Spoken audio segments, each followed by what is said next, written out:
when I appeared before the guests at my 70th birthday party with a black eye. Everyone was in shock. The silence was absolute. Conversations died out, and glasses of wine froze in midair. I could feel every pair of eyes locked on my face, on the purple swelling around my left eye, on that bruise that no makeup could hide.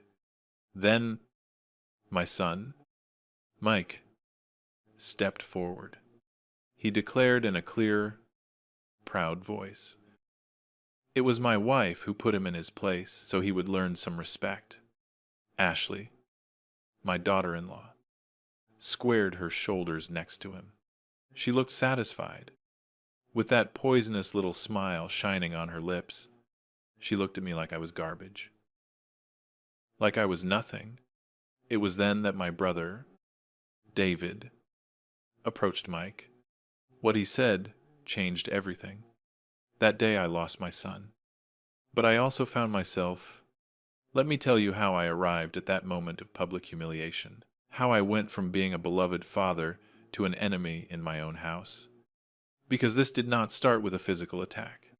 It started much earlier, with sweet words and sharp smiles, with poison disguised as concern. 3 years earlier, when my wife, Suzanne, passed away. The world lost its colors. Susan, my partner for 42 years, left in silence one cold winter morning. A sudden heart attack. I did not even have time to say goodbye.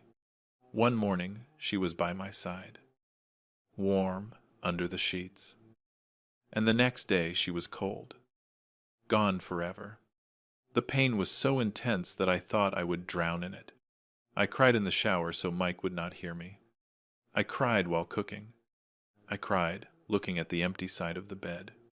But I had to be strong. Mike needed me. He had also lost his mother. The house where we lived was our fortress.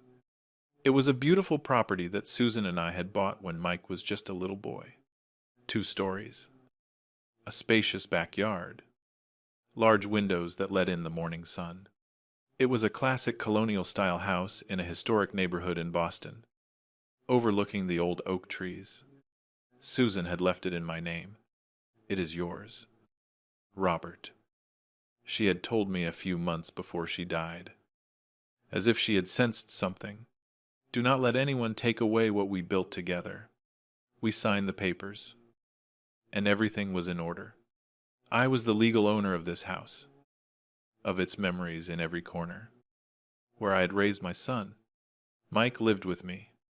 After his mother died, he decided to stay. I am not going to leave you alone, Dad, he would tell me while we drank our coffee. He worked at a construction company. He left early and came back tired, but always with a smile for me. We ate dinner together, watched movies on Sundays, and talked about Susan. We talked about memories and how much we missed her. The pain was more bearable when it was shared. I cooked his favorite meals, and he fixed the things that broke around the house. We were a team. We were a family. I thought it would be like that forever. Then, Ashley arrived. He met her at a business fair. She was an event coordinator, elegant, self-assured, with that kind of manicured beauty that seems to come out of a fashion magazine. Black hair, always perfectly styled, flawless nails, designer clothes. The first time he brought her home, she gave me a smile of perfectly white teeth and a hug that felt calculated, measured to the millimeter. Mr. Robert, Mike talks about you so much, she said in a soft voice. It is a pleasure to meet the man who raised such a wonderful son. I wanted to believe her. I wanted to think she was sincere. I made a special dinner that night. Pot roast with all the seasonings that Mike loved. A fresh salad. And warm dinner rolls straight from the oven. Ashley ate very little. She pushed the food around her plate while making comments about carbs and calories. I almost never eat bread, she said. looking at the dinner rolls with a kind of disdain. We have to take care of ourselves. All right, she smiled. But there was something jagged in that smile, something that made me uncomfortable. Over the following months, Ashley became an integral part of our lives. She came over for dinner 2 or 3 times a week. She was always polite, always smiling, but I started to notice little things. The way she looked at the house, as if she were evaluating it. Comments that seemed innocent, but carried hidden spikes. "This living room is so classic," she would say, touching the furniture that Susan and I had picked out together. "I bet it is 30 years old." Right. There are such modern styles nowadays. Or when she saw the family photos on the wall. "How nice that you keep so many memories of the past." Robert, although sometimes holding on so tightly to yesterday leaves no room for tomorrow. Mike did not notice a thing. He was in love. Blind. When I tried to mention something, he defended her, but with a condescending smile. "Dad, Ashley just wants to help. She is used to organizing spaces. It is her job." And I stayed quiet. I did not want to be that father-in-law. That bitter man who refuses to accept his son's partner. So I swallowed my doubts and smiled. They got married 6 months later. A small but elegant ceremony at the Botanical Gardens. Ashley organized everything. I barely participated. "Do not worry, Robert," she would say. "I will handle everything. You just relax and enjoy." On the day of their wedding, as I watched them exchange vows, I felt a knot in my stomach. I missed Susan. She would have known what to say. She would have seen what I was starting to see. After the honeymoon, Ashley moved in. "It is temporary, Dad," Mike explained to me. "Just until we find our own place." I accepted. He was my son. I would not deny him a roof over his head. But temporary turned into a month. Then 2. Then 6. And with every day that passed, Ashley took up more space. She reorganized the kitchen, changed the curtains in the dining room, moved the furniture in the living room. "We need to feel at home, Robert," she would say with that sweet smile. And I let her do it because I did not want any trouble. But then the gatherings started. Ashley would invite friends, colleagues, people I did not know. They filled the living room, laughed loudly, and drank until late. And when I showed up, the mood changed. Conversations stopped. They looked at me like I was an intruder in my own home. "Dad, do you not want to get some rest?" Mike would tell me gently. "We will take care of everything down here." And I would go up to my bedroom, feeling displaced, invisible, a burden. Have you ever felt like a stranger in your own home? Have you ever watched someone take over your space, little by little? And you were powerless to stop it. I was living a silent nightmare, and I did not even know it. Months went by, and the house was no longer mine. Not legally, not on paper, but in every detail that mattered. Ashley redecorated without asking for permission. One day I came home, and the cream-colored curtains that Susan and I had chosen were gone. In their place hung gray, minimalist fabrics that made the room look cold and impersonal. The other ones were very outdated. "Robert," Ashley explained, folding my curtains into a box. "These are more elegant, more current. You will get used to them." But I did not want to get used to them. I wanted my curtains. I wanted my house. I wanted someone to ask me before changing the things that Susan and I had built together. Mike was working longer hours. He left before dawn and returned after 8 at night. We ate dinner separately. I ate in the kitchen, and they ate in the dining room with the door closed. I could hear their laughter, their private conversations. But I was no longer a part of them. I was no longer a part of my son's life. When I tried to talk to him, he was always tired, distracted, looking at his phone. "We will talk later." "Dad," he would say without looking up, "I have to check some emails right now." And I was left with the words stuck in my throat. Ashley started making more direct comments. She no longer bothered to disguise her barbs with sweetness. One afternoon, while I was cooking, she walked into the kitchen and wrinkled her nose. "Robert, you always cook with so much grease." She left a scented candle on the table. "Please use this afterward. My friends are coming over tomorrow, and I do not want it to smell like old people food." Old people food. That was what she called the traditional meatloaf I was preparing. The exact same recipe Mike had loved his entire life. I started cooking less, locking myself in my room more. The house was hostile. Every space bore Ashley's mark. Her magazines on the coffee table, her shoes in the entryway, her expensive perfume lingering in the air. I was becoming invisible, a ghost in my own home. And the worst part was that Mike did not see it, or did not want to see it. One night I went down for water. It was past 11. I thought everyone was asleep, but I heard voices in the study. The door was cracked open. I stepped closer without making a sound. Ashley was talking to Mike. Her voice was low, but intense. "We cannot keep living like this. My love. This house is too big for 3 people. And your father is getting old. Would it not be better if he went to live in a smaller place? Somewhere easier for him to manage. There are very nice retirement communities, with people his own age. He would have company. He would be happy." My heart stopped. Mike stayed quiet for a moment that felt like an eternity. Then he sighed. "I do not know. Ashley, he is my dad. I cannot just kick him out." Ashley let out a little laugh. "It is not about kicking him out, my love. It is about all of us having our own space. Think about it. We could have this whole house to ourselves. Start our own family. Do you not want that?" I walked away before hearing Mike's answer.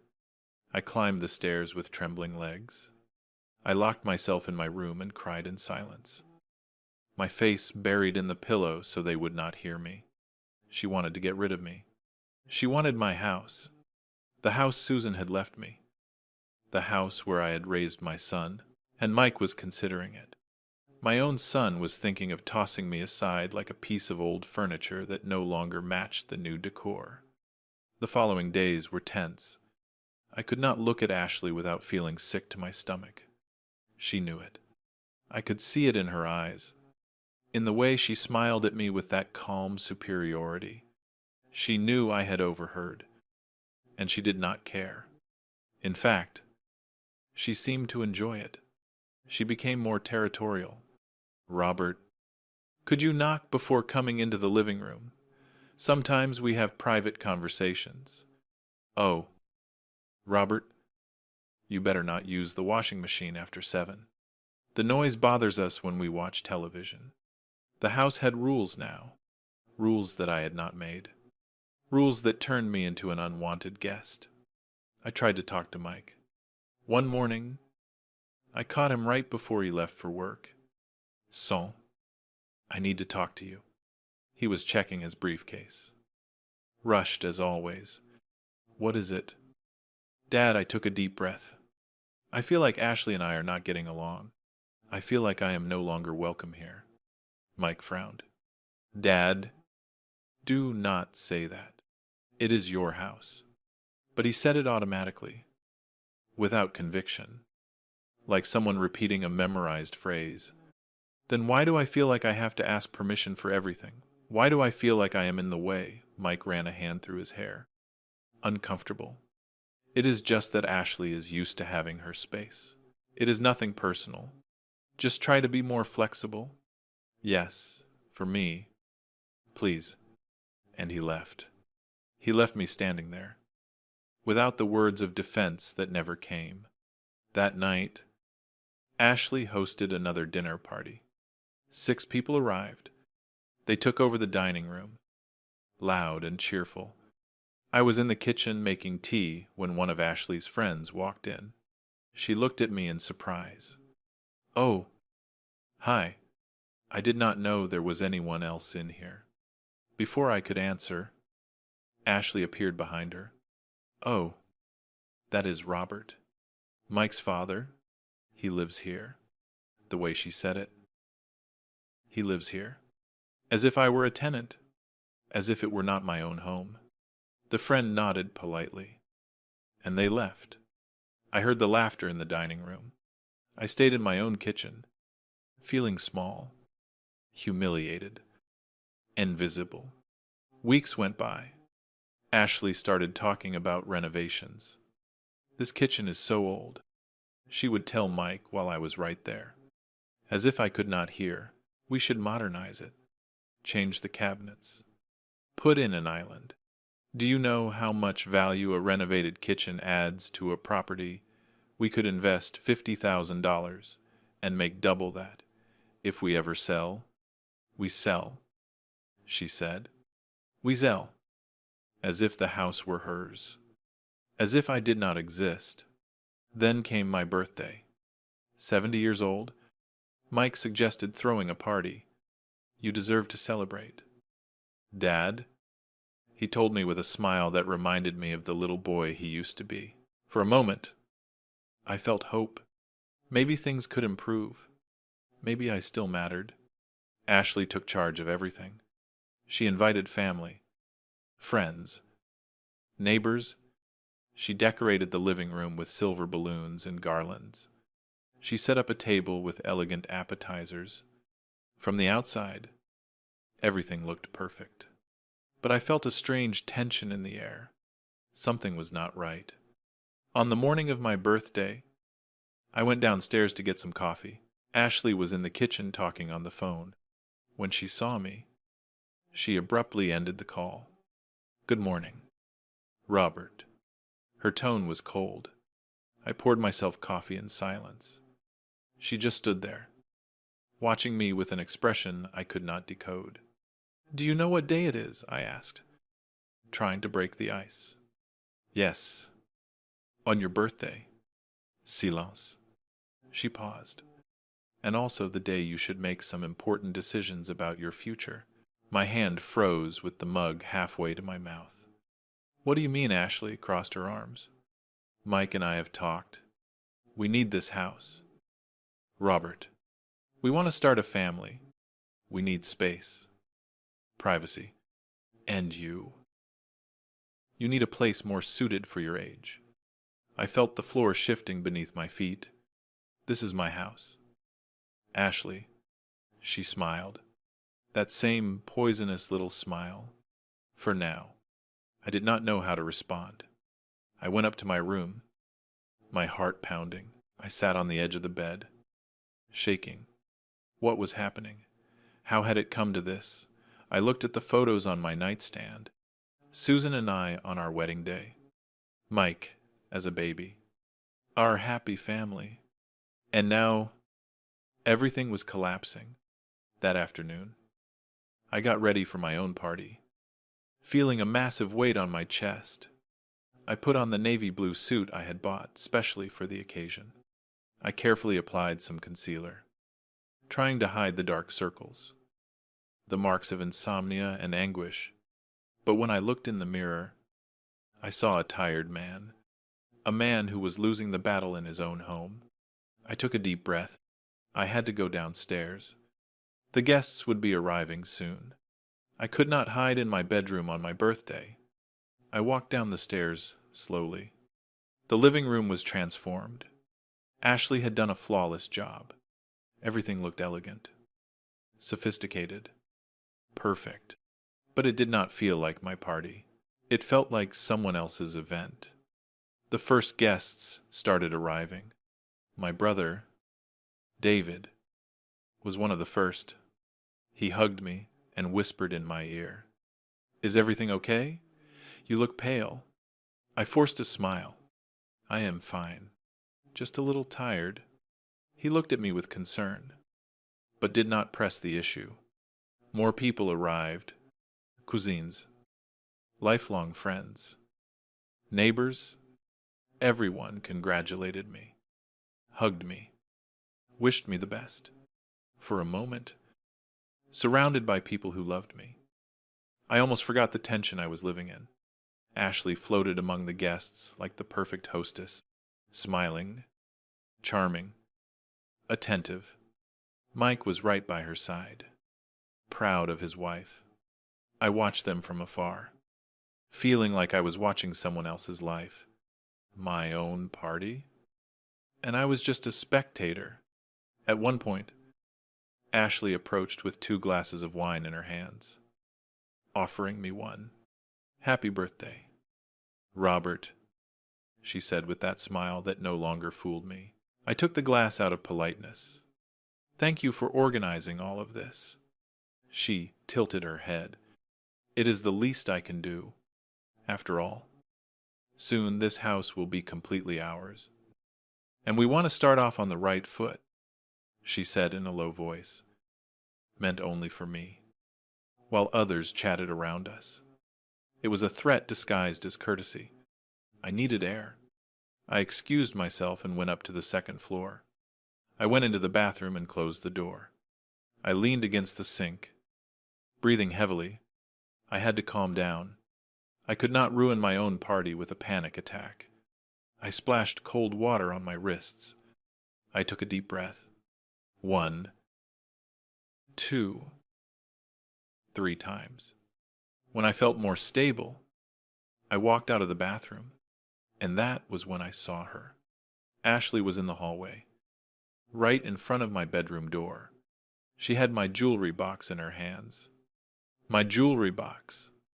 The small wooden box where I kept the few pieces Susan had gifted me over the years.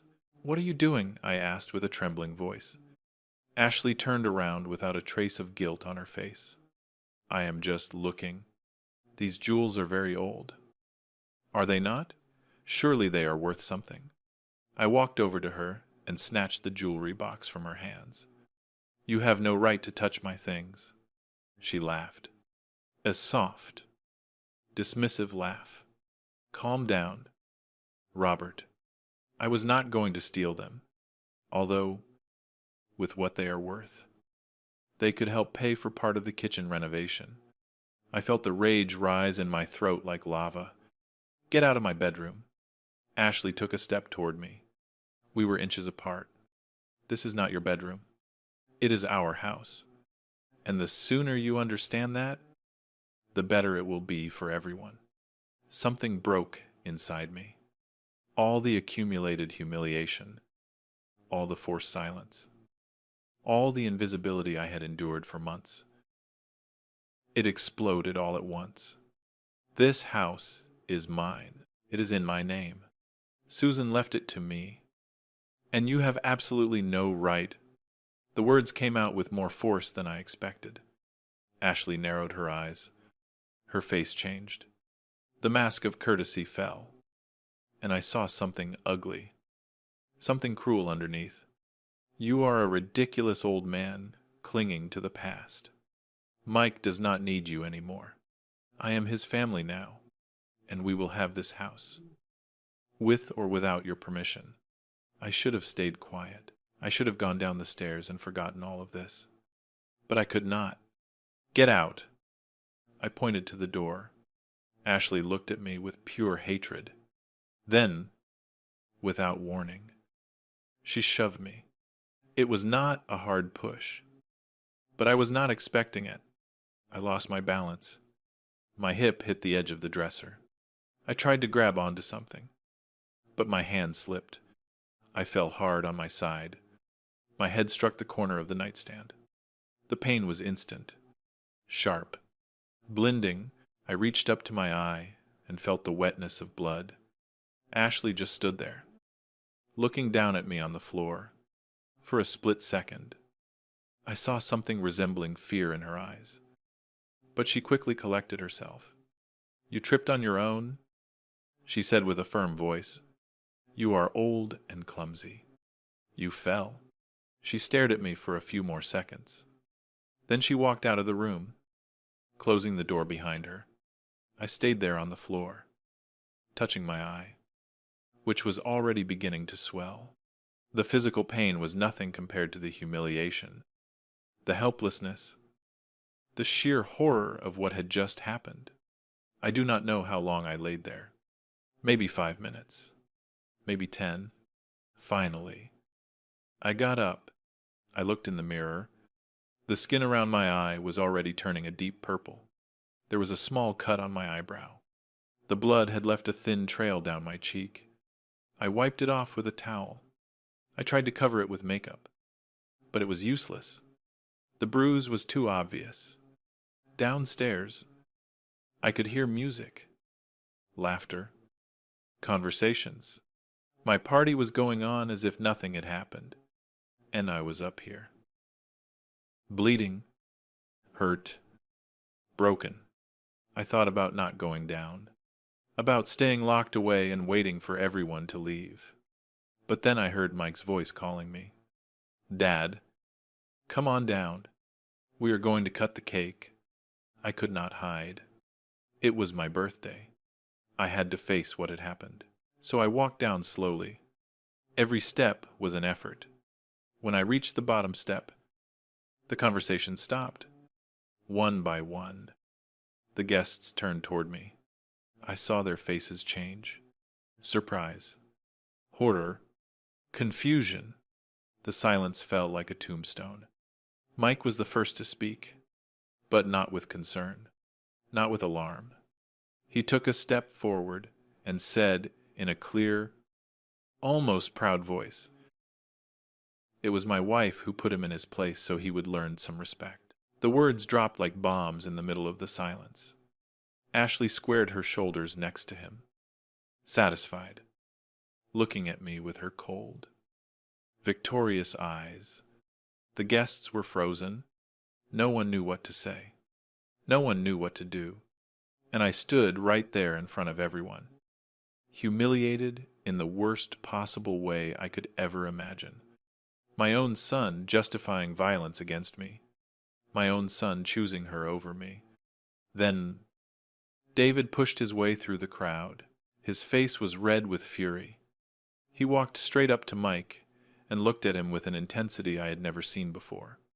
What kind of man allows his wife to attack his own father? And then celebrates it in front of everyone, he said in a low voice, heavy with disgust. Uncle, it is not what it looks like. Mike stammered. David cut him off. Your mother would be ashamed of you. The silence that followed was devastating. Mike opened his mouth, but no sound came out. Ashley tried to grab his arm, but David silenced her with a look. And you, he said, staring at Ashley, you entered this family with lies. We all see it. Some guests began to murmur. Others stared at the floor. Uncomfortable. A cousin approached me. Robert, are you okay? Do you need us to call someone? I shook my head. Tears were starting to blur my vision. But I was not going to cry. Not there. Not in front of them. David held my arm gently. Let us go upstairs. I am going to clean that wound. But before I could move, Ashley spoke up. Her voice sounded shrill, desperate. He provoked me. He insulted me. I was only defending myself. David turned back to her. Liar. The word hung suspended in the air. Mike finally reacted. He stepped between David and Ashley, protecting her as if she were the victim. Uncle, that is enough. You do not know what happened. David let out a bitter laugh. I do not know. I see your father with a black eye. And you defending the person who attacked him. I know exactly what happened here. More guests started leaving. Some said goodbye in shame. Others simply walked out without saying a word. The party was falling apart. My birthday had become a public nightmare. An older woman, a friend of my late wife, approached me before leaving. She squeezed my hand and whispered, "Susan would never have allowed this. Take care of yourself. Robert," and she left, leaving me with her words burned into my heart. David took me to the kitchen. He closed the door, sat me down in a chair, and carefully began to examine my eye. "You need ice," he said. Opening the freezer, he wrapped ice cubes in a clean cloth and pressed them gently against my face. The cold made me shiver, but the pain started to dull a little. "How did it happen?" David asked. His voice was controlled, though I could see the rage simmering in his eyes. I told him everything. The jewelry box, the argument, the shove, the fall. As I spoke, I watched his jaw clench tighter and tighter. "This cannot go on like this," he said when I finished. "This house is yours. Legally yours. She has absolutely no right." I wiped away the tears that had started to fall without my permission. "But Mike, he is on her side. He did not even ask if I was okay. He just defended her." David clenched his fists. "Mike is blind, but he will wake up. And when he wakes up, he will regret it." I wanted to believe him. I wanted to think my son would once again be the man I had raised. But something had broken inside me that night. Something that perhaps would never be repaired. The kitchen door suddenly swung open. Mike walked in, with Ashley right on his heels. "Dad, we need to talk," he said with a serious tone. David stood up, blocking his way. "Do not go near him." Mike looked at him in frustration. "He is my father. I have the right to talk to him." David did not move an inch. "You lost that right when you let your wife attack him and humiliate him in front of everyone." Ashley chimed in, her voice loud and defensive. "It was an accident. He tripped. I did not touch him." I looked at her. She was lying blatantly, without an ounce of remorse on her face. "You pushed me," I said with a voice that trembled but held firm. "You pushed me and left me lying on the floor like a piece of garbage." Ashley shook her head. Fake tears were beginning to form in her eyes. "Mike, he is lying. He is trying to tear us apart. He is jealous of what we have." It was unbelievable. She was flipping the script, playing the victim, and Mike. Mike was looking at her with concern, as if he genuinely believed she was the one who needed protection. "Robert has always been difficult," Ashley continued, her voice cracking. "From the day he met me, he has mistreated me. He has made me feel like I do not belong here. I just want peace. I just want us to be a family." Every word was a stab wound. She was building a narrative where I was the villain and she was the innocent victim. And Mike was buying the whole story. "Dad," he said, turning toward me, Maybe you need to rest. You are stressed. You are confused." He was calling me confused, as if I were crazy, as if I had made it all up. David exploded. "Are you listening to yourself? Mike, your father has a black eye. A black eye. And you are trying to convince him that he is confused." Mike ran his hands through his hair, overwhelmed. "I do not know what to believe. I was not up there. I did not see what happened." Ashley clung to his arm, sobbing into his shoulder. "He hates me. Mike, he never accepted me. Now he is making things up so you will throw me out." It was a master class in acting, and it was working. I stood up from the chair. The ice fell to the floor. I looked my son straight in the eyes. "Mike, I am your father. I raised you all by myself after your mother died. I gave you everything I had. I loved you unconditionally. And now you are calling me a liar to protect a woman who assaulted me." My voice broke on the last word. Mike looked away. He could not meet my gaze. And in that moment, I knew I had lost him, maybe not forever. But in that instant, Ashley had won. I want you both to leave, I said, with all the dignity I could muster. This is my house. I want you to pack your things and go. Ashley instantly stopped crying. Her face hardened. This house is too big for you alone. You need help. You need supervision. The word supervision sounded like poison. David took a step forward. The only one who needs to leave is you. Robert is the legal owner of this property. You can leave voluntarily, or we can call the police and force you out. Mike finally spoke up, and his words destroyed me. We are not leaving. This house should be mine. Mom built it for our family. For me. It is not fair that Dad gets to keep everything when I need to start my own family. There it was. The truth. He did not care about my well-being. He did not care that I had been attacked. He cared about the house, the property, the money. Ashley had planted that idea in his head, and now he was repeating it as if it were his own. Your mother left this house to me because she trusted I would take care of it, I said, my voice trembling, because she knew it was my sanctuary, my security. And you want to take it from me? Mike. Mike did not answer. Ashley did. You need to be realistic. Robert, you are old. How many more years will you live here? 10, maybe 15? If you are lucky. We are young. We need this space now. We can take care of you somewhere else. A more appropriate place. Every word was calculated. Cold. Ruthless. David pulled out his phone.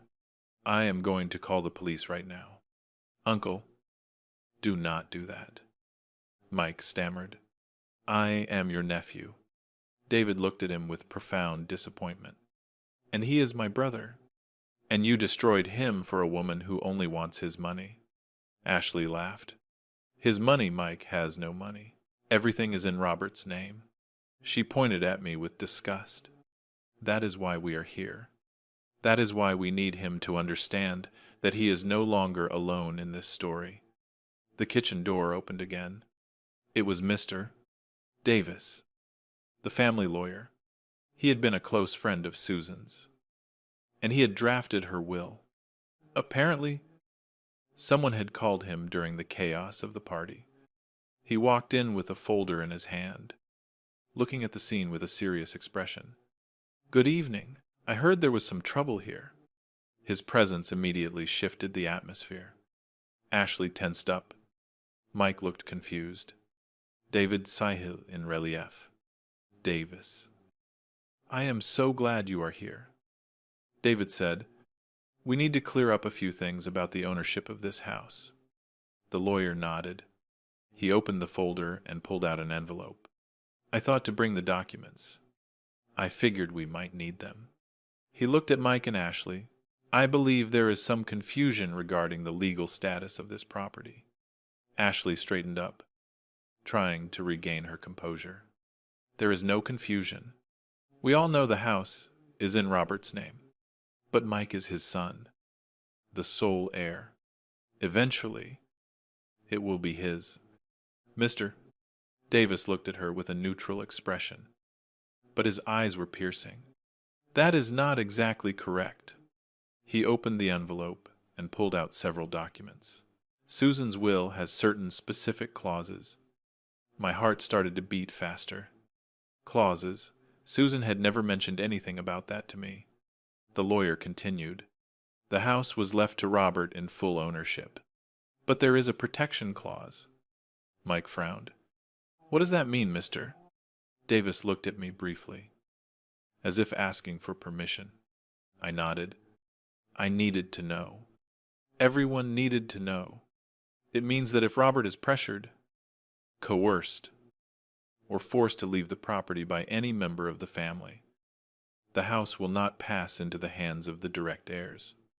Instead, it will be donated entirely to a charitable organization specified in the will, the Salvation Army. The silence that followed was absolute. Ashley turned pale. Mike opened his mouth, but no sound came out. The lawyer's words hung in the air like a sentence. Ashley was the first to react. That is ridiculous. That cannot be legal. Mr. Davis looked at her with professional calm. It is perfectly legal.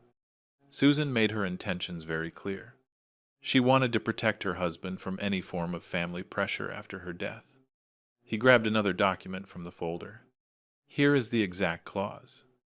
If Robert is forced to sell, donate, or abandon the property, it will pass to the Salvation Army. Mike will inherit absolutely nothing. Mike collapsed into a chair. His face had lost all its color.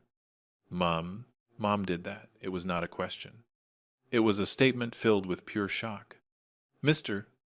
Davis nodded. Your mother was a wise woman. She had seen too many cases of families destroyed by inheritances. She wanted to ensure that Robert had a safe place until the end of his days. Without pressure. Without manipulation. He looked directly at Ashley as he pronounced the last word. She clenched her fists. The mask of sweetness was completely destroyed. Now there was only naked rage on her face. So this entire time, David said, looking at Ashley with disgust, all this plotting to force my brother out of his house, all the humiliation, the contempt, the shove today. It was all for nothing, because you were never going to get this house. Ashley took a step back, as if she had been slapped. I did not have any plan, but her voice sounded hollow.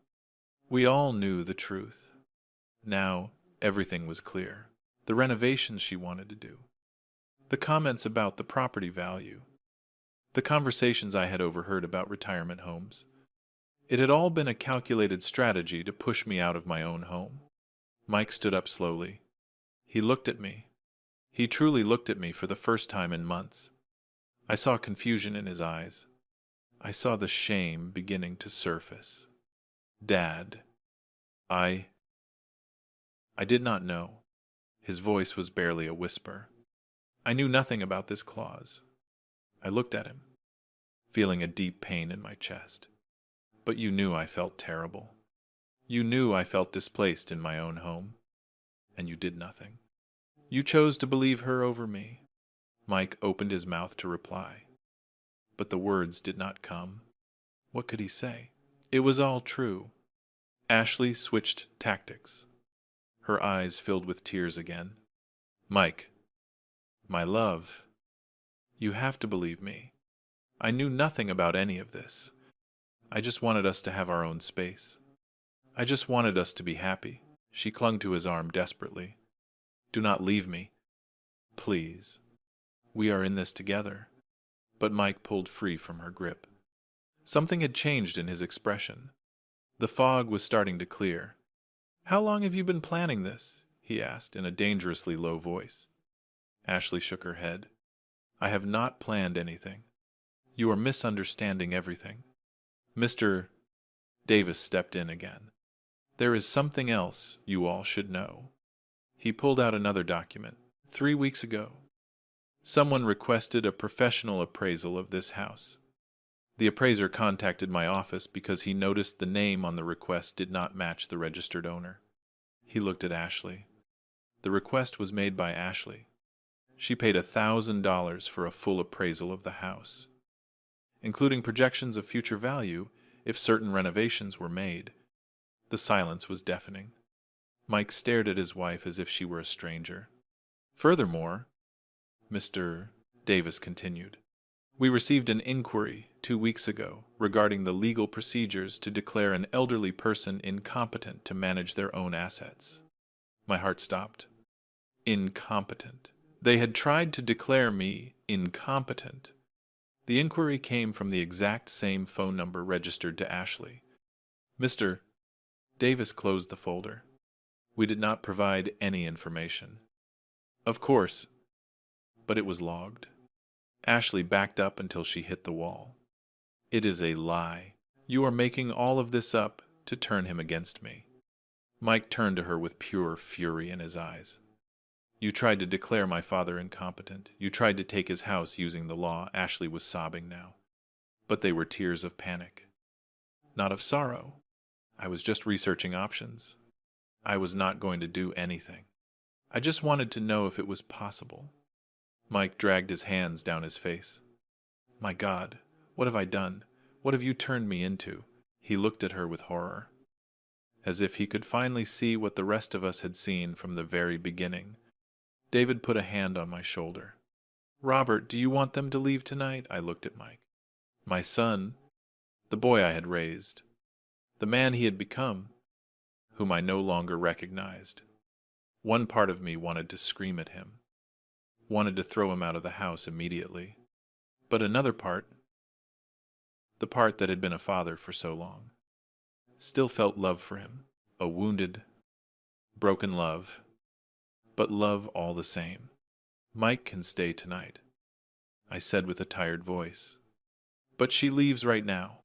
Ashley widened her eyes in shock. You cannot do that. I am his wife. I looked directly at her. This is my house, and I want you out of it. Mike did not defend her this time. He stood in silence, staring at the floor. Ashley looked at him, waiting for him to say something, to protect her like he always had. But he did not move. Reality had finally hit him. Mr. Davis spoke with a professional tone. Ashley, I suggest you pack your personal belongings and leave.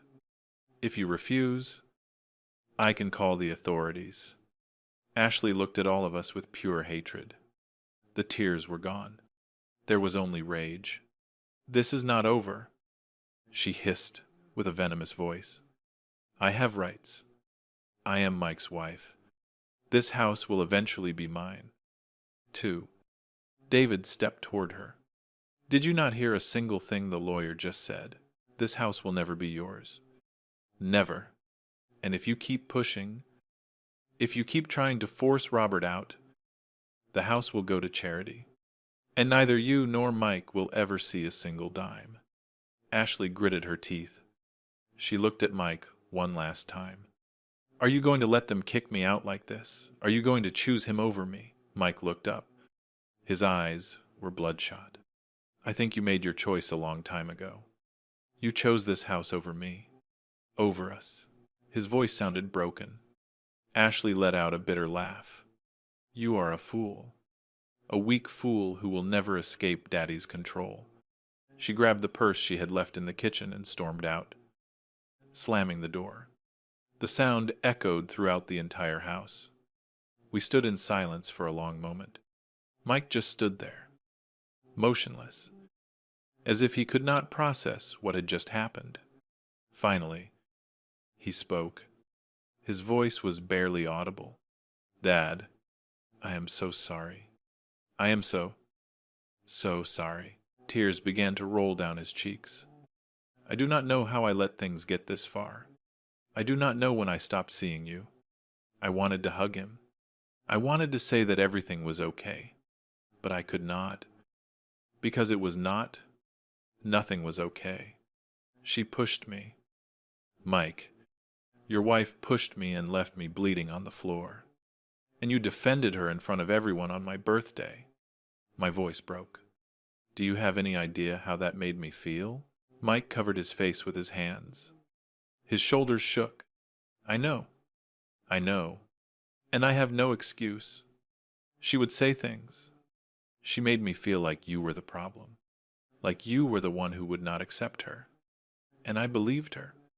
My God, I believed every word. Mr. Davis put the documents back into the folder. Robert, if you need a restraining order against Ashley, I can help you with that. I shook my head. I just wanted it all to end. I just wanted peace. For now, I just want her gone and never to return. The lawyer nodded. Understood. But if she contacts you, if she threatens you in any way, call me immediately. He handed me his card. Even though I already had his number, I will be available, just in case. He said his goodbyes and left. leaving the three of us in the kitchen. David broke the silence. Mike, you need to decide what you are going to do. But whatever it is, your father cannot keep living with this tension. Mike nodded without looking up. I know. I need to think. I need to process all of this. He looked at his left hand, where his wedding band shined, slowly. He took it off and left it on the table. The sound of the metal hitting the wood felt final, definitive. That night, I could not sleep. I lay awake in my bedroom with the door locked for the first time in years. My eye throbbed. The swelling had worsened, and the bruise now extended down to my cheek. Every time I closed my eyes, I saw the scene replay in my head. The shove, the fall, Ashley's face looking down at me on the floor with zero remorse. And worse still, I saw Mike defending her in front of everyone. His words echoed endlessly in my mind. It was my wife who put him in his place. My own son, my little boy, how had we ended up here? I heard movement in the house during the night. Footsteps pacing back and forth. Doors opening and closing. Muffled voices. I did not know if Mike was still there, or if he had gone after Ashley. It was my wife who put him in his place. My own son, my little boy. How had we ended up here? I heard movement in the house during the night. Footsteps pacing back and forth. Doors opening and closing. Muffled voices. I did not know if Mike was still there, or if he had left with Ashley. One part of me wanted to know, and another part feared the answer. David had stayed in the guest room. He told me he would not leave me alone that night, that he would stay until he was absolutely sure I was okay. His presence gave me a certain comfort, but it could not erase the pain I felt in my chest, a pain that had nothing to do with the physical attack. When dawn finally broke, I walked downstairs carefully. The house was silent. The remains of the party were scattered everywhere. Deflated balloons on the floor. Abandoned glasses on the tables. Plates with half-eaten food. Everything looked sad under the gray morning light. I walked over to the living room window. Mike's car was still parked on the street. He was still here. I did not know if that relieved me or gave me more anxiety. David appeared in the kitchen doorway with 2 cups of coffee. He offered me one. You did not sleep at all, he said. And it was not a question. The dark circles under my eyes must have been obvious. I could not. I took the cup with gratitude. The coffee was hot and strong. Exactly what I needed. We sat in silence for a moment. Then David spoke. Mr. Davis called me an hour ago. Ashley tried to contact him last night. She wants to negotiate. I looked up, surprised. Negotiate what? David grimaced. She wants money. She says that if we pay her a certain amount, she will sign the divorce papers without any problems and leave without making a scene. Otherwise, she is threatening to take this to the media. She says she will tell everyone that the family threw her out on the street. I felt sick to my stomach. Of course she wanted money. It was always about money. How much is she asking for? I asked. David hesitated. $50,000. The amount hit me like a punch to the gut. $50,000 was a huge sum. Money that I did not just have sitting around in cash. I would have to sell off investments. Maybe take out a loan using the house as collateral. I am not going to pay her anything, I said firmly. She assaulted me. She tried to manipulate my son into stealing my house. She does not deserve a single cent. David nodded in approval. That is exactly what I told Mr. Davis. He agrees. He says her threats are completely empty. She has no legal recourse. We heard footsteps on the stairs. Mike appeared. He looked terrible. Swollen eyes. Wrinkled clothes. Messy hair. He had probably slept just as little as I had. He looked at both of us cautiously. Good morning, he said with a hoarse voice. David did not answer. I simply nodded. Mike poured himself a cup of coffee with a trembling hand. The silence was heavy, uncomfortable. Finally, he spoke. Ashley went to a hotel last night. She has been sending me messages all night long. He paused. She wants us to talk. To fix things. David let out a sarcastic laugh. Fix things. After everything she just did, Mike collapsed into a chair. I know it sounds ridiculous. But she is my wife. We were together for 2 years. I cannot just end everything like this. I looked at him in pure disbelief. Mike, she tried to declare me legally incompetent. She researched how to take my house. She attacked me and left me bleeding. And you want to fix things with her, my voice rose.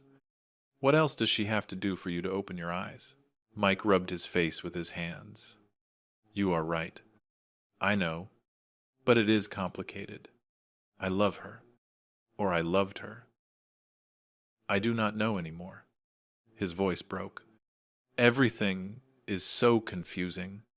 I thought I knew her. I thought we were happy. And now I discover that it was all a lie. That she only wanted the house. That I was just a tool to get what she wanted. Tears began to roll down his cheeks again. I feel so stupid. So used. One part of me wanted to comfort him. He was my son. After all. But the wound was too fresh. The pain was too deep. Mike, she did not just use you. She destroyed me. She turned my home into a place where I felt like a stranger. She made me feel like I was in the way. She humiliated me in front of everyone. And you let her do it. You participated in it. Mike nodded miserably. I know, and I will never be able to forgive myself. He looked up at me. His eyes were red and swollen. Will you ever be able to forgive me? I did not know what to answer. I could forgive him. A father's love does not just disappear. But the trust was broken. The respect was damaged. I do not know. Mike, I need time. I need space. I need to heal. My voice sounded exhausted. And you need to decide what kind of man you want to be. Because the man who defended his wife after she attacked his father is not the son I raised. David stood up. I am going to be direct. Mike, you need to leave this house for a while. Your father needs peace. He needs to feel safe in his own home. And right now, your presence only brings him pain. Mike turned pale. You want me to leave my childhood home? David did not flinch. This is not your home. It belongs to your father. And after what happened yesterday, he has every right to ask you to leave. Mike looked at me, searching for a contradiction, hoping I would say that he could stay. But I did not. David was right. I needed him to leave. I needed to breathe without feeling constant tension. I needed to reclaim my space. I think it is for the best, I said finally. For now. Just until things calm down. Mike closed his eyes as if he had taken a physical blow. Okay, he murmured. I understand. His shoulders slumped. He looked entirely defeated. And even though a part of me felt compassion, the other part, the wounded, betrayed part, only felt relief that he was leaving. David put his hand over mine. You did the right thing. I nodded, though I was not sure of anything. Nothing felt right in that moment. Half an hour later, Mike came downstairs with 2 suitcases. He stopped at the entrance to the living room, where I was still sitting. I am going to stay with a friend for a few days, until I find an apartment. He paused. Dad, I know this does not fix anything, but I need to tell you that I am sorry. I am so sorry.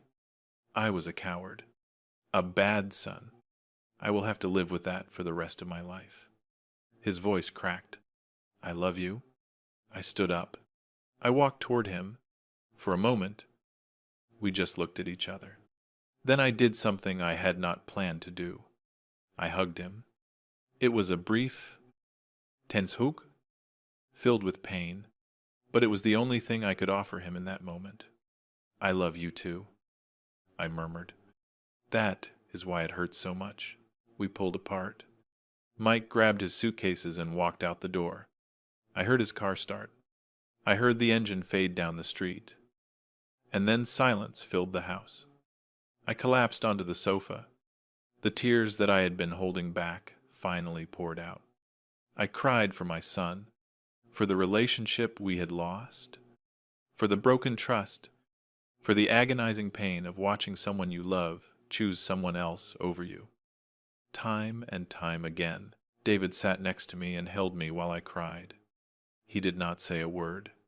He was just there. Sometimes that is all we really need. Someone to be present in our pain, without trying to fix it. The following days passed in a strange fog. The house was quiet in a way I had never known before. It was not the peaceful silence of being alone. It was the heavy silence of absence, of things left unsaid, of shattered relationships. I looked in the mirror every morning and watched the bruise change colors, fading from dark purple to a yellowish green. It was a constant reminder of everything that had happened, a map of pain painted right on my face. David stayed with me during that first week. He cooked when I had no energy. He answered the phone when I did not want to talk to anyone. Several people called after the party, some out of genuine concern, others out of a morbid curiosity disguised as affection. Is it true what happened? Robert, did your daughter-in-law really attack you? Did Mike really defend her? David handled all of them with short, sharp answers. My brother needs his privacy. Thank you for calling. And he would hang up without giving any further explanations. Mike sent text messages every single day. At first, they were long, filled with apologies, filled with explanations about how Ashley had manipulated him, about how he saw everything clearly now, about how he wanted to fix things. I read them, but I did not reply. I did not know what to say. The words felt empty. The apologies had arrived far too late. The damage was already done. As the days went by, the messages became shorter, more desperate. Dad, please talk to me. I just want to know if you are okay. I miss you. But I still did not reply. I needed silence. I needed space to process everything I had lived through. One afternoon, Mr. Davis came over to visit me. He brought news. Ashley hired a lawyer, he said while we drank tea in the living room. She is proceeding with the divorce. I felt a strange mix of relief and sadness. Relief because it meant she would finally be out of our lives. Sadness because it meant my son's marriage had ended in a total disaster. What is she asking for? I asked. Mr. Davis grimaced. She is asking for compensation for the 2 years of marriage. She claims she quit her job to support Mike, and that she deserves a share of the marital assets. But Mike does not have any assets, I said, confused. Everything he has is in my name. The house, the investments, everything. Mr. Davis nodded. Exactly. That is why her lawyer is trying to argue that Mike is entitled to an early inheritance. That you should give him a portion of your wealth so he can fulfill his divorce obligations. I was left completely speechless. Even now, even after everything, Ashley was still trying to get her hands on my money. But now she was using Mike as a legal intermediary. That will not work. Right? I asked with a trembling voice. Mr. Davis shook his head firmly. Absolutely not. There is no such thing as a mandatory early inheritance. You decide what to do with your assets. And when. No one can force you to hand over a single dime. Much less under these circumstances. I breathed a heavy sigh of relief. Does Mike know what she is doing, Mr. Davis shrugged. I am not certain, but he should know. It is his divorce. After all, that night, I sent Mike a text message. The first one in a week. Did you know that Ashley is demanding I give you money so you can pay her off? The response came almost immediately. What? No, I knew absolutely nothing about that. Then, another message popped up. Dad, I swear to you I did not ask for anything. I do not want your money. I just want to fix things between us. I wanted to believe him. I wanted to think that Mike was not a part of this scheme. But my trust was so profoundly damaged that I no longer knew what to believe. 2 more weeks passed. The bruise finally faded from my face, but the wound in my heart kept bleeding. David had to go back to work, to his own life. He hugged me tightly before leaving. You are going to get through this, he told me. You are stronger than you think. I nodded. Even though I did not feel strong, I felt broken. I felt old. I felt entirely alone. The house seemed even emptier after he left. One afternoon, the doorbell rang. I was not expecting anyone. I looked through the peephole and saw a young woman I did not recognize. I opened the door cautiously. Mr. Robert, she asked with a polite smile. I nodded. I am a private investigator. I was hired by your son's lawyer. My heart started racing. Mike had hired a private investigator. Why, I have been looking into Ashley's financial past, the woman continued. And I found some information that I believe you need to know. I invited her in. We sat down in the living room. She opened a file stuffed with documents. Ashley has a long history of relationships with older men or widowers who own real estate. Her previous marriage ended when the husband's family discovered she was forging documents to transfer properties into her own name. I felt a cold chill run straight down my spine. Does Mike know this? The investigator nodded. He is the one who hired me when he started getting suspicious. He wanted to know the truth. She turned a page. And the truth is that Ashley is a professional con artist. She has gambling debts exceeding $50,000. Loan sharks are actively coming after her. That is why she needed this house so desperately. Everything was finally making sense. The sudden rush to get married, the insistence on moving into the house, the constant comments about the property's market value, the inquiries into declaring me incompetent. It was not just pure ambition. It was pure desperation. She was running from massive debt. And she saw Mike, me, and our home as her perfect way out. Furthermore, the investigator said, she was in contact with real estate agents 3 months before the incident at your birthday party. She asked them exactly how long it would take to sell a property after the owner was declared legally unfit to make decisions. I covered my mouth with my hand. The absolute horror of what could have happened hit me like a tidal wave.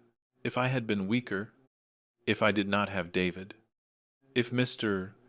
Davis had not shown up that night with those documents, Ashley might have succeeded. She could have taken everything from me. My home, my dignity, my freedom. Mike saw all of this, I asked. The investigator nodded. Yes, and he was absolutely devastated. That is why he is proceeding with the divorce without putting up any resistance.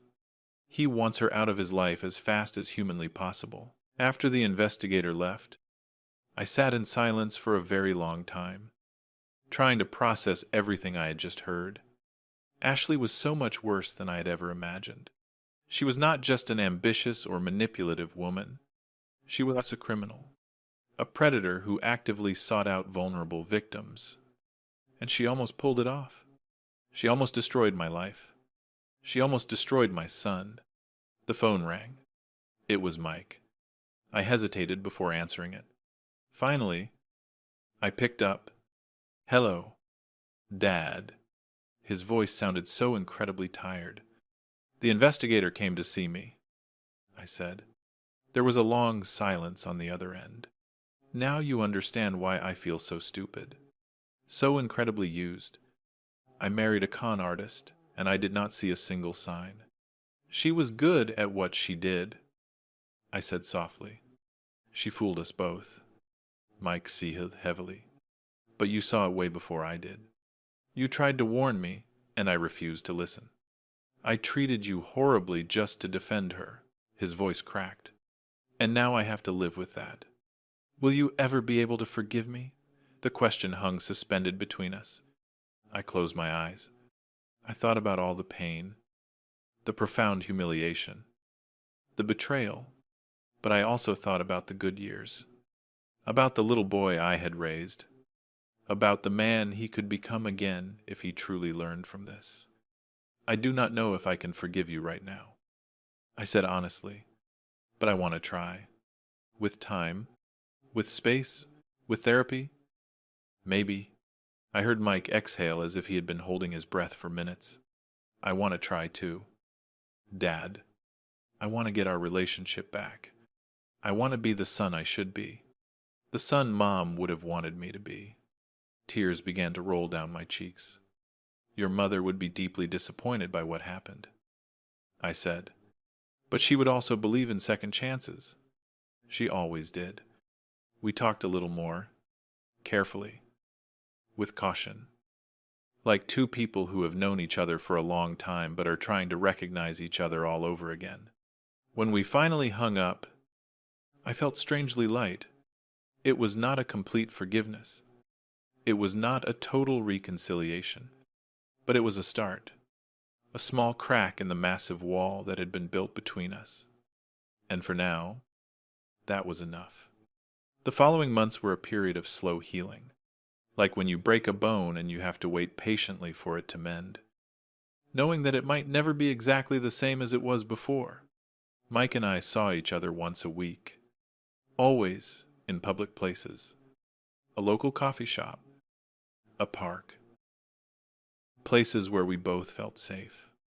The first meetings were awkward, long pauses between words, gazes that would not quite hold.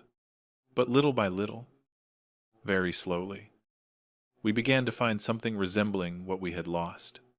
Mike started therapy. He told me about it one afternoon while we were drinking coffee. The therapist says I was a victim of psychological abuse, he said, staring down into his cup. Ashley used classic manipulation techniques: isolation, gaslighting, progressive control. He paused. But that does not excuse me. Dad, I also made choices. I chose to believe her instead of you. I chose to ignore every red flag. And that is something I have to carry on my own. I nodded. He was right. Being a victim did not erase the consequences of his actions. The divorce process was long and ugly. Ashley fought for every single point. She demanded compensation for the time she invested. She demanded emotional damages. She even demanded the clothes Mike had bought for her. Her lawyer sent letter after letter, threat after threat. But Mr. Davis was relentless. He presented all the evidence from the private investigator, the documents regarding her gambling debts, the records of her inquiries on how to declare people incompetent, her previous marriages, and her long patterns of fraud. Finally, Ashley's lawyer strongly advised her to accept a quick and clean settlement, or she would be facing serious criminal charges. One afternoon, Mr. Davis called me with the news. Ashley signed. He said, "The divorce is finalized. She receives absolutely nothing except her personal effects, and there is a permanent restraining order in place. She cannot come within 200 yards of you or Mike ever again." I felt a massive weight lift straight off my shoulders. She was gone. She was really gone. "Where is she now?" I asked. Mr. Davis hesitated. "From what I understand, she fled Chicago, probably running from her creditors, but she is no longer our problem." Mike moved into a small apartment. He invited me to come see it on a Saturday. It was very modest. One bedroom. Basic furniture. Nothing luxurious. But it looked clean and organized. There were family photos on the walls, photos of him as a child, photos with Susan, photos of the two of us before everything fell apart. I am starting over, he told me while he prepared some tea. No pretenses, no living way beyond my means, just me working and healing. He showed me his space with a certain shy pride. He was a very different man from the one who had defended Ashley on that horrible night. But the real, true test came months later. It was a quiet Sunday. Mike came to visit me at the house for the first time since he had packed his bags and left. He walked through the rooms slowly, touching the walls, looking at the photos, remembering.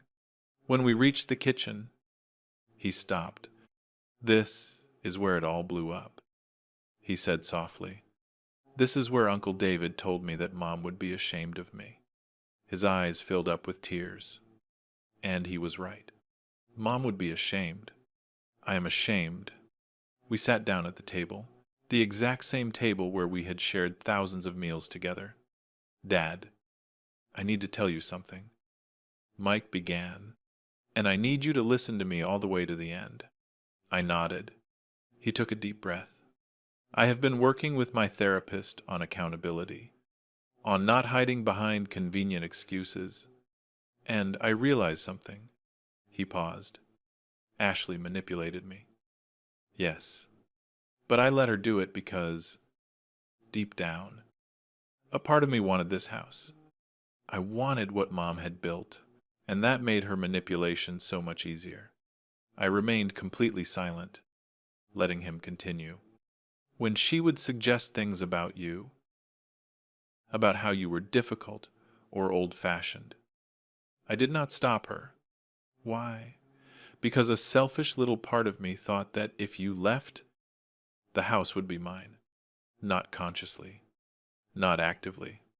But the seed was planted there. Tears were now rolling freely down his cheeks.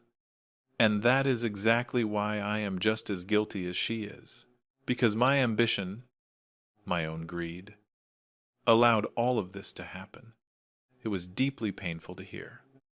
But it was also incredibly necessary. It was the raw truth that we had been completely avoiding. "I appreciate your absolute honesty," I said finally. "And you are right. Ashley could not have manipulated you if she had not found something inside you to latch onto." Mike nodded miserably. "I know. And that is why I do not expect you to ever fully forgive me. I do not expect things to just go back to the way they were. I only hope to prove to you over time that I am a better man than my worst decisions." I reached my hand across the table. He took it. "Mike, your mother and I raised you to be a good man. And good men make mistakes. Massive mistakes. Sometimes, but they also learn, they also grow, they also redeem themselves." I squeezed his hand tightly. "I am not going to sit here and lie and say that everything is perfectly fine, because it is not. But I am fully willing to walk alongside you while you work on being better. That is all I can offer you right now." Mike sobbed loudly. He stood up and threw his arms around me. A long, desperate hug. A hug that begged for forgiveness without using a single word. I hugged him right back. My little boy. My broken son who was trying so hard to rebuild himself. "I love you. Dad," he murmured into my shoulder. "I am sorry. I am so sorry for everything." I cried right along with him. For everything we had tragically lost. For everything we could still somehow recover. For the incredibly long road we still had ahead of us. After that day, something profoundly changed between us. It was as if we had finally cleaned out the infected wound. It hurt. It burned. But now, it could truly begin to heal. Mike started coming over much more often. Not too much. He did not try to force things. But every week, every month, we rebuilt the bridge between us just a little bit more. We had dinner together occasionally. He fixed the things that randomly broke around the house. I cooked his favorite meals just like before. One day, he told me that he had met someone, a woman from his work. She is different from Ashley in every single way. He told me with a shy, genuine smile. She is honest, transparent. She has her own apartment, her own car, her own completely independent life. She does not need anything from me except my company. He paused. And this time, I am taking things very slow. This time, I am paying close attention to all the signs. This time, I will listen to you if you see something that I do not. I smiled warmly. I would really love to meet her when you are ready. No pressure at all. The months slowly turned into a year. And then two. The anniversary of that horrible birthday party came and went. This time, we celebrated. Just Mike, David, and me. Something small, intimate, and quiet. I blew out the candles on my cake, and Mike hugged me. Happy birthday. Dad, I love you. And this time, when he said those words, I felt they were entirely true. I felt they were real. I felt they were truly earned. The house was still mine. My sanctuary, my fortress. But it no longer felt like a dark prison of painful memories. It felt like a real home once again. A place where I had survived a massive storm. A place where I had found my strength when I honestly thought I had none left. The old classic curtains that Susan had originally chosen were hung back up in the windows. The furniture that Ashley had aggressively moved was pushed right back to its original place. Every single corner was mine again. And although the deep pain of what had happened never completely vanished, I learned something incredibly important. I learned that protecting myself did not make me a selfish person. I learned that setting firm boundaries did not make me cruel. I learned that sometimes the greatest love you can possibly give is refusing to let yourself be destroyed, even if that means temporarily letting go of someone you love very much. Because only by remaining whole can you be there when they are finally ready to rebuild. 2 years after that horrible night, I was out in the backyard of my house, pruning the rose bushes that Susan had planted decades ago. The morning sun felt warm on my back. The flowers had bloomed magnificently this season. Red, yellow, peach, each one more beautiful than the last. There was something very therapeutic about taking care of these plants, watching how something that looked entirely dead in the winter could be reborn with such vibrant strength in the spring. I heard a car pull up and stop in front of the house. It was Mike. But he did not come alone. A woman stepped out of the passenger side. Emily. I had met her about 6 months ago at a casual dinner. She was a school teacher. She had a very sincere smile and kind eyes. And above all else, she treated Mike as a true equal. She did not flatter him. She did not manipulate him. She simply walked alongside him in his life in a very healthy and balanced way. Hi, Dad. Mike greeted me with a quick kiss on the cheek. Emily hugged me warmly. Robert, the roses look absolutely beautiful. I smiled right back at her. Thank you. Sweetheart, your help last month made all the difference. We went inside the house. I had prepared lunch. Pot roast with rice and a fresh salad. We sat down at the table. The exact same table where so many terrible things had happened. But now, all the bad memories were actively being replaced by new and better ones. We ate while talking about completely trivial things. Mike's job, Emily's students, the blooming flowers in the garden. It was normal. It was peaceful. It was exactly what it always should have been. After we finished eating, Mike and I went out to the porch. We sat down in the wooden rocking chairs that Susan had picked out. Dad, I need to tell you something, Mike finally said. My heart instantly raced for a second. Mike must have noticed because he quickly added, "It is a good thing." "I promise." I breathed a sigh of relief. "All right, tell me." Mike turned to look right at me. "I asked Emily to marry me, and she said yes." My very first instinct was sheer joy, but immediately following that came fear, the haunting memories of Ashley. Mike completely read my expression. "I know exactly what you are thinking, and I understand. After Ashley, he was terrified too. But Dad, Emily is different. She is completely different," he continued. "She knows everything that happened. I told her all about Ashley, about how I treated you, about the messy divorce, everything, and she did not run away." He paused. "And there is something else. She insisted that we sign a prenuptial agreement. She does not want a single piece of my future assets if things do not work out." That truly surprised me, and it gave me a lot of hope. "When is the wedding?" I asked. Mike smiled broadly. "We have not set a date just yet. But before planning a single thing, I needed your blessing. Emily said she will not marry me if you are not entirely comfortable with it. She said your opinion is important, and that family is built on mutual respect." I felt hot tears prick my eyes. "You have my absolute blessing," I said with an emotional voice. "Emily is a very good woman. I can see that clearly." Mike hugged me tightly. "Thank you. Dad, this means absolutely everything to me." Then he added something else. "Dad, about this house. I want you to know that I will never, ever ask you to leave. This is your house. It is your home, and it will be until the day you decide otherwise.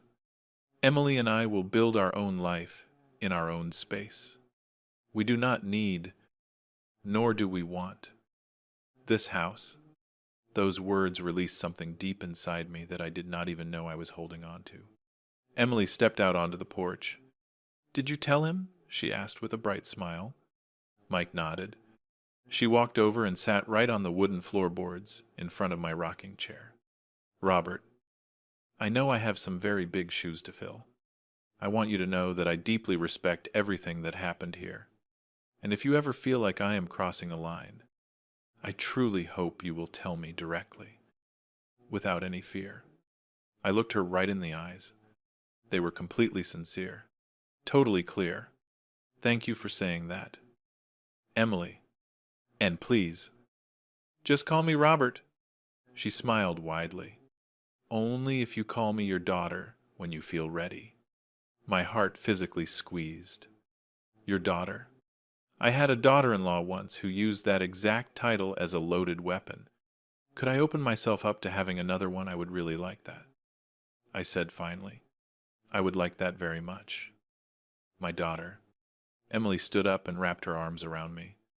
A beautifully sincere hug, with absolutely no calculation behind it. Mike watched us with happy tears in his eyes. Our fragmented, completely broken family was finally finding a real way to heal. The following months were dedicated entirely to the wedding preparations. And this time, I actually participated.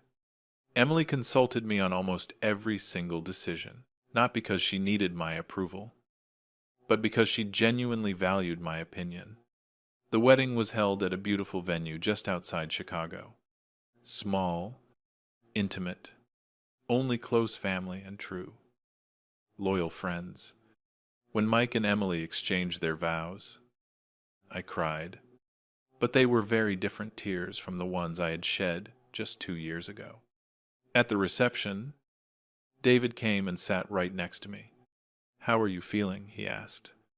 I reflected on his question for a moment. "At peace?" I finally answered.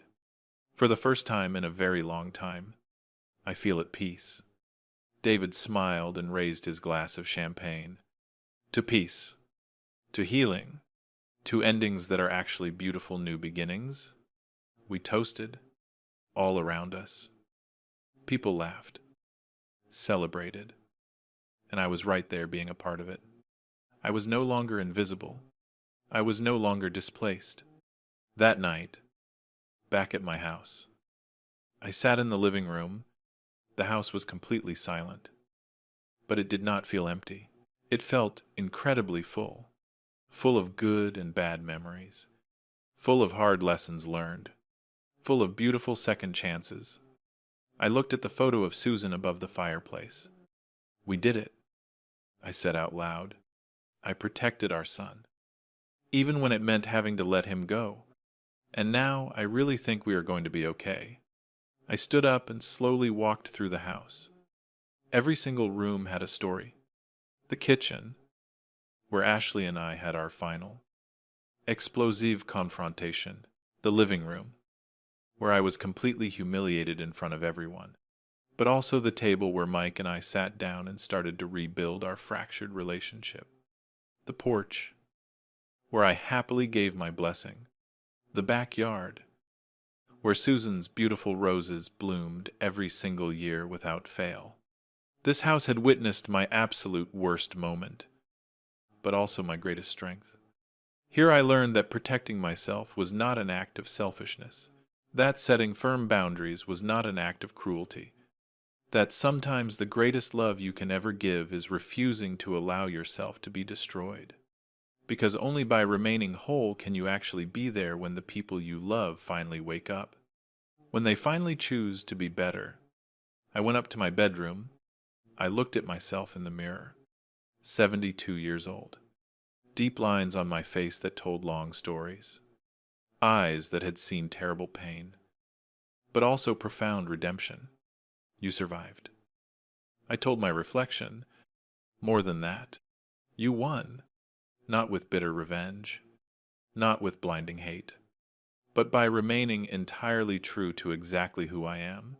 I lay down in my bed, in my house, in my sanctuary that absolutely no one had been able to take away from me. Sometimes protecting the past is the only way to save the future. Susan knew that when she wrote that specific clause into her will, she knew I would need serious protection, and she gave me the exact tools to defend myself, even after she had passed away. Thanks to that, I was able to stand firm. I was able to say no. I was able to demand respect in my own home. And ultimately, that unshakable firmness saved not only my house, but also my son. I closed my eyes, feeling immense gratitude.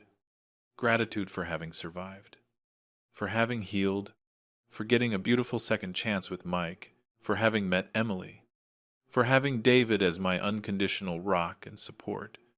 Life had hit me incredibly hard. It had shown me the darkest side of the people I loved most, but it had also shown me my own internal strength, a strength that I honestly did not know I possessed until I desperately needed it. This house is still mine. Those keys that Ashley coveted so badly remain safely in my possession, not because they represent money or elevated status, but because they represent something far more incredibly valuable: my autonomy. My right to exist in my own space without ever having to ask for permission. My ultimate freedom to live without fear. And that is something absolutely no one will ever be able to take away from me. 3 years later, the bright afternoon sun streamed perfectly through the living room windows, illuminating the picture frames that adorned the walls. But now, there were brand new photos right alongside the old ones. Mike and Emily on the day of their wedding. A baby resting safely in Susan's arms in a very old photo. And now, a baby resting safely in my arms in a very recent photo. Yes, I had become a grandfather. Little Susie, named in honor of her grandmother Susan, was 6 months old. She was the absolute center of my world, the bright light that illuminated my days. Mike and Emily came to visit me every single weekend. Sometimes we stayed out in the backyard, watching Susie discover the world with wide, curious eyes. Other times we cooked together, all three of us in the kitchen, while the baby slept soundly in her portable crib. Dad, Mike said to me one Sunday while I was happily holding Susie, "I want you to know something." I looked at him, waiting. I want Susie to grow up knowing this story. Not all the terrible details, not in the way it deeply hurt us, but I want her to know that her grandfather was a very strong man, that he stood incredibly firm when everything seemed completely lost. I want her to know that mistakes can definitely be fixed, that relationships can actually be healed, that true love endures even when it is totally broken. Emily nodded in agreement. And I want her to know that her grandmother Susan was a brilliant, wise woman who fiercely protected her family even after she was gone. I felt a massive lump form in my throat. And I want her to know that her father had the incredible courage to admit his worst mistakes, to actively change, to be a better man. That is also incredibly important. Mike hugged me, with little Susie right between us. "I love you, Dad. Thank you for not giving up on me. I never could," I replied softly. "You are my son, and now she is my granddaughter. You are my family." The house that was once filled with thick tension, dark manipulation, and agonizing pain, now echoed with pure baby laughter, quiet, peaceful conversations, and the beautiful sound of a family finally healing. David visited very often.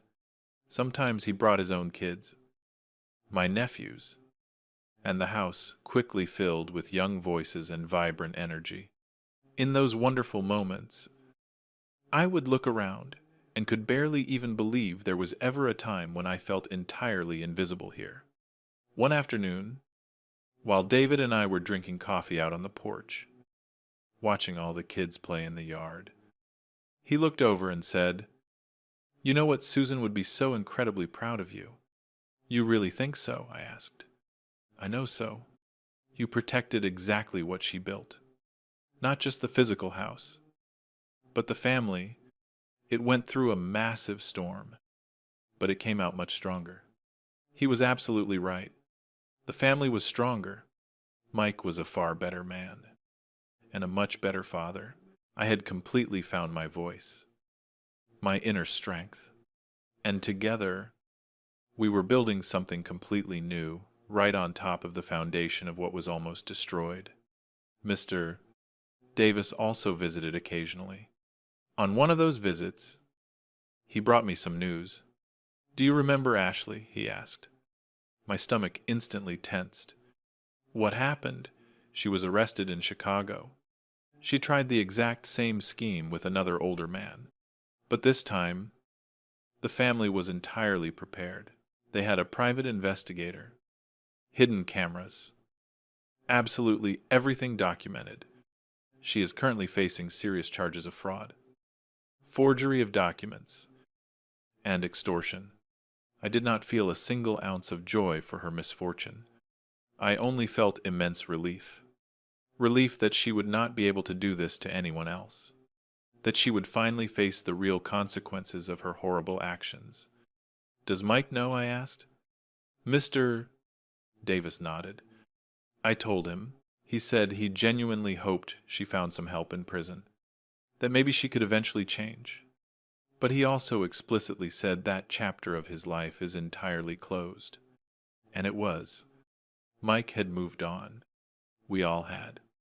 On the day of my 75th birthday, exactly 5 years after that horrible party, I was celebrating another birthday. But this one was entirely different in every possible way.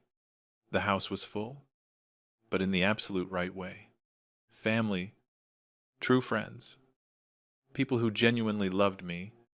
Susie, now 3 years old, ran all around the yard chasing butterflies. Mike and Emily were happily preparing a barbecue out on the patio. David was telling terrible jokes that made everyone laugh out loud. There was absolutely zero tension. There were no dirty looks of disdain. There were no poisoned words disguised as fake concern.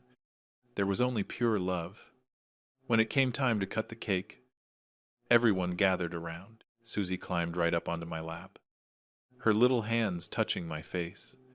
"Grandpa, how old are you?" she asked in her sweet little voice. 75.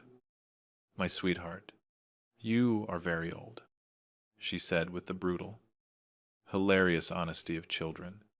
Everyone burst out laughing. Me more than anyone. Yes, I am very old, but I am a very happy old man. And I was. After everything that had happened, after all the pain, the awful betrayal, the agonizing struggle, I had finally reached a place of genuine, total peace. Mike gave a speech.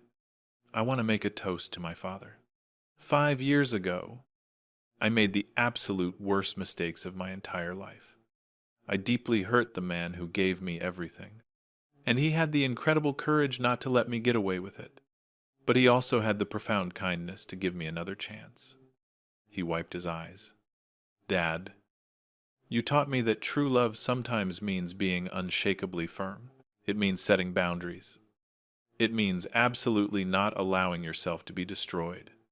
But you also taught me that forgiveness is definitely possible. That people can truly change. That family is absolutely worth fighting for." He proudly raised his glass. "To you, Dad, to your incredible strength, your endless patience, your massive love, to this beautiful house that you aggressively protected for all of us, to the lessons that I will continue teaching my daughter." Cheers. Everyone cheered loudly. Emily walked over and hugged me tight. "Thank you for accepting me. Grandpa Hobart, thank you for giving Mike the wonderful opportunity to be better. And thank you for being the absolute best grandfather Susie could ever have.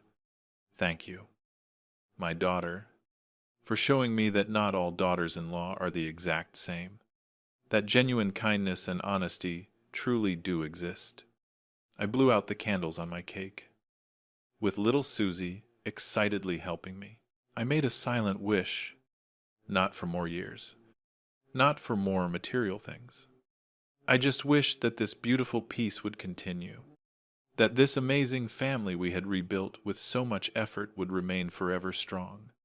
When the lovely party ended and everyone went home, I stayed alone in the living room, but it was a vastly different kind of solitude. It was not the agonizing solitude of feeling invisible or unwanted. It was the deeply peaceful solitude of a man right in his own space, surrounded totally by good memories. I picked up the photo of Susan. We did it, my love. We protected our son. We protected our house. And now we have a beautiful granddaughter who proudly carries your name. I put the photo gently back in its place. Right next to it was a brand new one. Me, Mike, Emily, and Susie. 4 solid generations of love, deep loss, to learning, and beautiful healing. I walked up to my bedroom, my bed, in my house, in my safe sanctuary. The keys to the house were resting right on my nightstand. I picked them up in my hand, feeling their heavy weight. These keys had been the dark object of pure greed, of sick manipulation, of malicious plans. But in the end, they remained exactly where they always belonged. In my hands, I lay down, thinking about the entire crazy journey. From the devastating pain of losing Susan, to the absolute nightmare of living with Ashley, to the agonizing betrayal of seeing my son choose her, to the incredibly slow and painful healing, straight to this perfect moment of peace. If I could go back and change anything, would I do it? The answer genuinely surprised me. No, I would not change a single thing, because all that immense pain taught me my own phenomenal strength. It taught me exactly how to set boundaries. It taught me that self-love is never selfishness. It taught me that sometimes you have to be totally willing to lose something temporarily in order to save it permanently. And it taught Mike the absolute most important lessons of his entire life. Lessons that he will never forget, that he will pass on to Susie, That will shape the future generations of our family. I closed my eyes, smiling, 75 years old. And finally, I fully understood exactly what Susan had known all along, that protecting what you love sometimes means being entirely unbreakable. That true love absolutely includes boundaries. That family is built not just in the easy, good moments, but in exactly how you navigate the bad ones. This house, these walls, this roof, they were not just a structure and a piece of property. They were my dignity, my autonomy, my absolute right to exist in total peace. And I had defended them. I had protected them. I had preserved them, not just for myself alone, but for my son, for my granddaughter, for everyone who would ever come after. That night I slept incredibly deeply, without nightmares, without fear, without pain. I slept exactly like a man who had fought the good fight and had won. Not with bitter revenge, not with blinding cruelty, but with absolute dignity, with crystal clear boundaries, with an unbreakable self-love. And that, I discovered, was the sweetest victory of all.